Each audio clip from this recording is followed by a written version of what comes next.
A very interesting long-term theme ETF for a relevant growth sector is, of course, the cloud computing sector.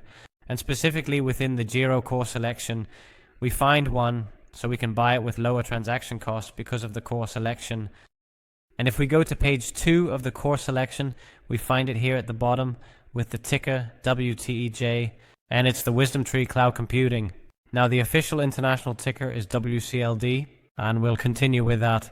You can see that the expense ratio through Giro is 0.4% per year. That doesn't make the fund super cheap, but it's not overly expensive either. And the Wisdom Cloud Computing ETF obviously focuses on cloud computing. It has a number of very interesting holdings. I also have a few in my personal portfolio. First, let me say something about the breakdown. What I find interesting about this thematic ETF is that they have invested a relatively large portion in smaller companies, so a market value of less than 10 billion and even 10% also in small cap shares. These types of companies have higher risk, but if you buy a bundle, they can grow higher and faster with the weighted average and therefore achieve more price potential. The only downside is that the price earnings of this ETF is actually always a bit negative, so it mainly invests in riskier, unprofitable companies, but they obviously need to become profitable in the future. That's really the whole point of these companies, and that estimated PE ratio is therefore quite high at 38. That can also be low, but it depends on the long-term growth. In general, of course, it is the case that those PI ratio can be cheap if the companies keep growing, but that's the whole point. It's not certain whether they will keep growing, so the higher the valuation, the riskier it is. Also, a price to sales of 6. For a weighted average, it's not exactly cheap. A price to cash flow of 34 isn't exactly cheap either, but of course there's good potential, and that's the only reason you'd want to invest. Really keep in mind that from time to time this ETF can become very overvalued.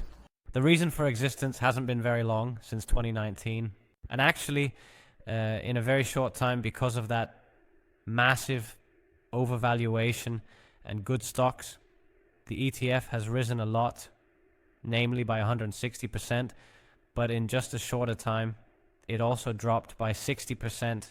For a long time, it moved horizontally, and now, actually at the beginning of 2025, the fund is starting to move upward again. Just keep in mind, the valuation is really rising sharply right now. And yes, it's really a bit of guesswork, but for the long term, the best strategy for the WisdomTree Cloud Computing is definitely to always buy the dip and then sell high.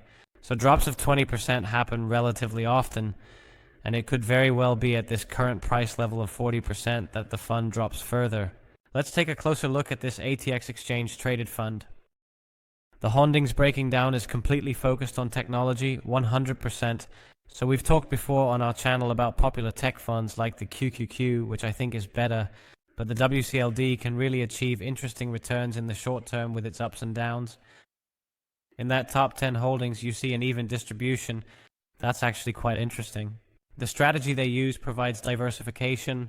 On the other hand, I would personally like to see them really let those holdings that are performing well rise above 2%. And now they're actually taking profits from companies that are performing well, like Bill Holdings, which has recently risen a lot. By the way, a very interesting mid-cap company. It's been unprofitable for a long time, but the CEO, who is also the founder, has a lot of insider ownership. Bill.com has a really interesting business model, so definitely take a look at that. We also covered Twilio, which I had in my own portfolio for a long time. However, I sold Twilio for a profit, and around 70% profit in 11 months isn't bad, but maybe I should have held on. Time will tell.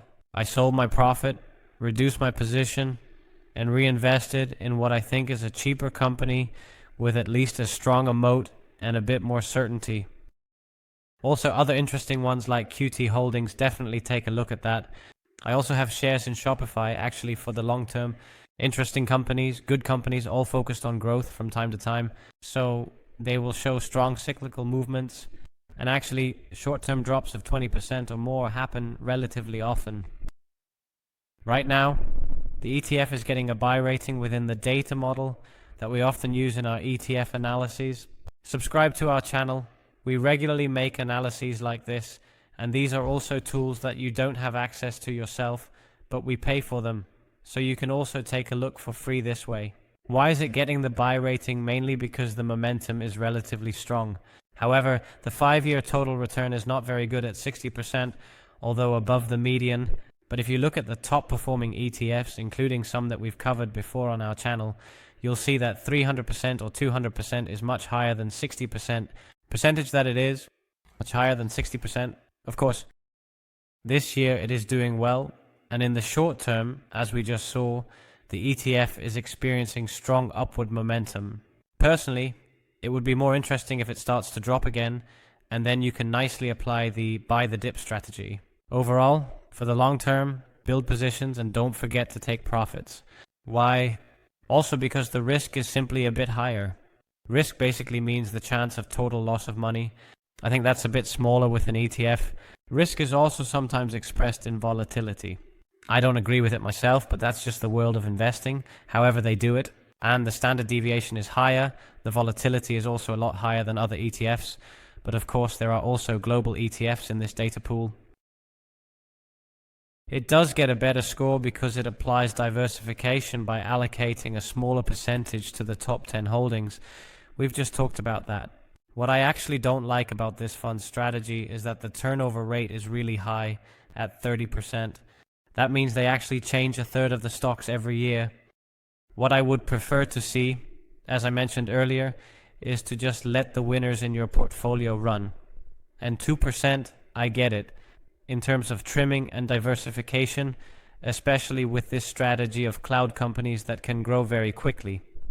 Potentially there will be one winner out of 20, and it's those winners that you should let grow so you can achieve a much higher, stronger result.